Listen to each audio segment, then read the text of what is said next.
Hello wrestling fans, welcome back. This is the Tom Colohue channel and today I'm going to be running through a prediction section for the Money in the Bank pay-per-view happening tomorrow night. A few people have asked, as you might expect, for more information as to what's going to be going on these walls to hopefully jazz up the background a little bit.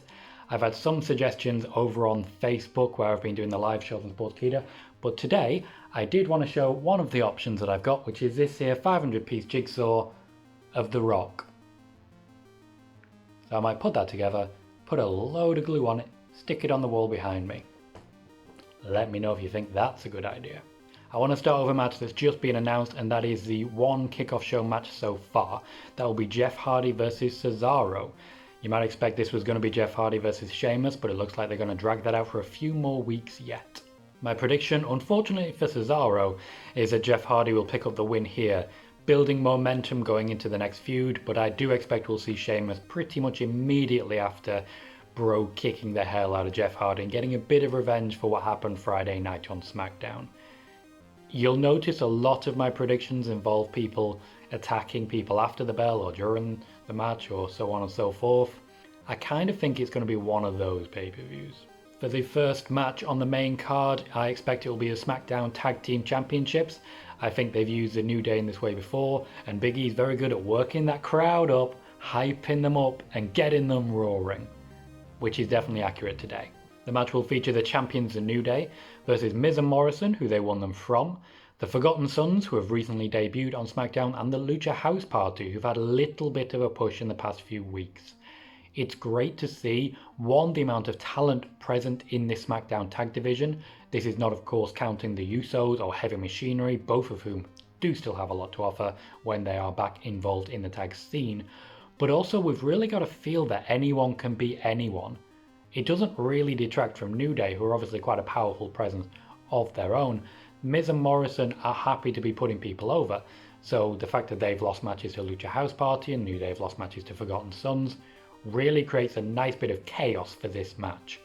Personally, I think the New Day will be retaining, with the Forgotten Sons the next in the slot to be challenging them one-on-one or two-in-two, as is this case. Xavier Woods, of course, also a member of the New Day, currently out injured, has been recording dialogue for the SmackDown hacker, so he may be on this pay-per-view after all in some capacity, but we'll have to wait and see on that. Another match only recently announced will be R-Truth versus MVP. This one's come a little bit out of nowhere, I've got to say. My expectation is that we will still see a Street Profits versus Viking Raiders match, but they have time to work towards that. And it's possible, of course, that they may have decided to hold it off until the June pay-per-view, which was meant to be in Saudi Arabia, but is now likely to be back at the Performance Center. It's very hard to say who's going to win a match that's just been announced. Personally, I'm going with R-Truth winning via DQ when he gets attacked by Vink and Fawn. That's my expectation. They will then be rescued by Cedric Alexander and Ricochet. It's going to be one of those matches where the match I expect will be quite short. It's more for the storyline than the match because these two men have no issue with each other that I'm aware of. But maybe in future there will be an issue. Who can tell? I see R-Truth winning this one via DQ. And I see him also abusing the lack of crowd in some creative way because R-Truth is a very creative man. The SmackDown Women's Championship comes next. One of the reasons I expect the last match was added in is because Raw really isn't represented here. Despite being 3 hours, it should be represented a lot more. We have Bayley defending against Tamina. I don't think Tamina is going to be taking the championship home. I'll open with that. As usual, the presence of Sasha Banks will confuse things, but despite the fact that we've had so many outside interferences and run-ins already, in the first 3 matches I looked at, I expected to see 2 bits of outside interference. Sasha Banks, I suspect, will be getting involved, holding Tamina back. This one might end up a massive mess, who even knows? I definitely think that Bayley will be picking up the win, not clean, but she will be retaining the title in a manner which essentially means that Dana Brooke is the only person left on SmackDown who hasn't had the big title shot on a pay-per-view yet. Bayley's run for everyone. I think it might be Sasha time. Or boss time, as Michael Cole may say. Next up we have the match that before today was the only representation of Raw, that being the WWE Championship match between Drew McIntyre and Seth Rollins. Now I did initially expect Buddy Murphy would be costing Seth an opportunity here, however with all the other matches looking like they'll be constant run-ins, this might be the one that goes to a semi-clean finish. Drew McIntyre, either way, is a lock to defend this title successfully. He's had a good run so far, but it's been a very short run. They are way behind Drew McIntyre, and I expect him to be holding this championship for a long time. Up next, we have the Universal Championship match between Braun Strowman and Bray Wyatt. Braun, of course, is defending here, which seemed strange to say even a couple of months ago. He had a lot of bad luck with championship matches, so hopefully he'll be picking up some wins along the way. This one is a very difficult one to read. Bray Wyatt is Bray Wyatt. However, Braun Strowman surely is not going to have the legs cut under him so quickly. Bray Wyatt, of course, is Bray Wyatt, not The Fiend, and I think that is very telling as to the expected finish of this match. These two have incredible history, and I think Bray, even as the character in kayfabe, wants to see Braun Strowman succeed. With everything that happened on Friday, I expect Braun may accept the part that Bray has played, and that will result in the championship being retained. Hard to say for definite. My head says Bray Wyatt, my heart says Braun Strowman. I'm a huge fan of The Fiend. This is not The Fiend, and my concern going forwards is that this may end up being a Finn Balor situation, whereby we all expected Finn would lose but the Demon King would win. I expect Bray Wyatt might be the loser of the two, unfortunately. And finally, we get to the one big showcase, which is somehow two matches.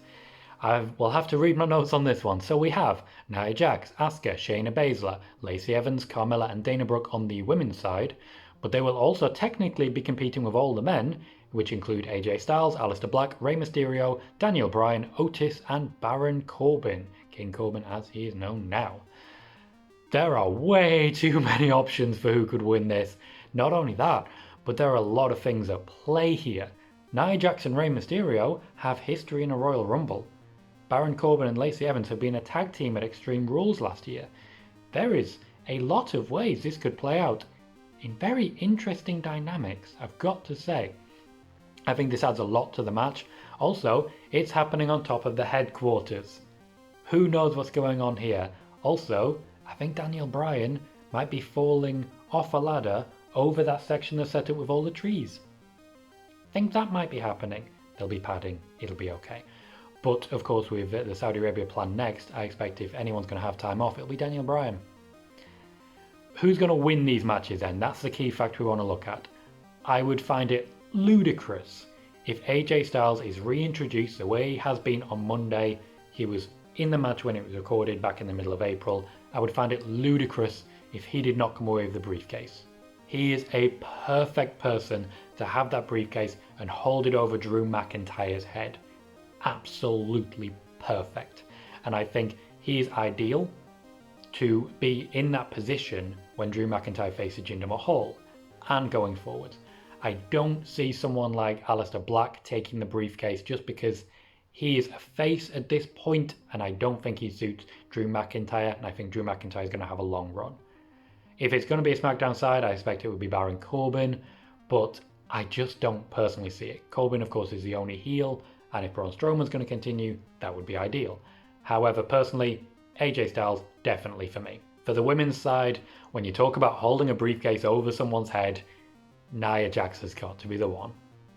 They gave it away a little bit on Monday by advertising that Becky Lynch would return on this Monday's Raw and challenge the winner of the Money in the Bank briefcase.